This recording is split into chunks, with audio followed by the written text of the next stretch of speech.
tomber aux mains des Russes. Si Pokrovsk tombe aux mains des Russes, le résultat stratégique pour l'Ukraine sera beaucoup plus grave, parce que ça ouvrira potentiellement la route vers Konstantinivka, vers Kramatorsk, vers Sloviansk, donc des villes clés du Donbass.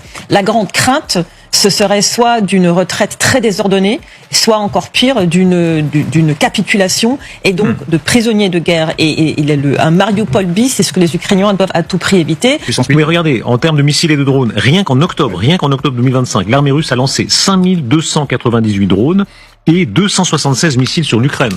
Est-ce qu'il faut avouer, moi je me rappelle très bien l'époque où, sur ce plateau, certains disaient c'est fini, les Russes, ils sont vraiment au bout de leur capacité. Ah, visiblement, ils ne sont pas au bout du bout, là. Pokrovsk est tombé, qu'ils arrêtent de vous embrouiller. Zelensky ne s'est probablement jamais rendu sur place.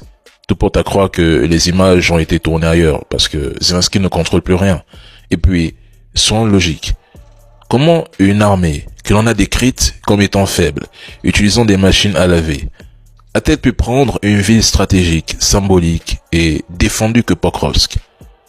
Comment la Russie que le président Macron et Jean-Noël Barrot décrivaient comme incapable de conquérir ne serait-ce que 2% des territoires ukrainiens, a-t-elle réussi non seulement à s'emparer de Pokrovsk, mais aussi à encercler d'autres régions? Comment une armée prétendument en ruine, combattant avec des pelles et des chameaux, ayant perdu plus d'1 million de soldats et utilisant des armes obsolètes, aurait-elle pu réaliser un tel exploit? Une chose est sûre, Pokrovsk est tombé, et ce n'est qu'une question de jours avant que les mêmes médias de propagande ne changent de ton, prétendant qu'ils savaient depuis un an que la ville allait tomber. Rappelez-vous, ils avaient tenu le même discours de propagande à propos de Kursk, jusqu'au jour où ils ont finalement dû admettre que Zelensky avait bel et bien perdu Kursk.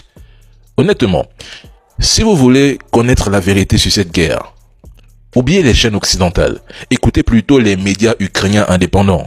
Eux, au moins, ont encore ce courage de dire la vérité sur la réalité de leur pays.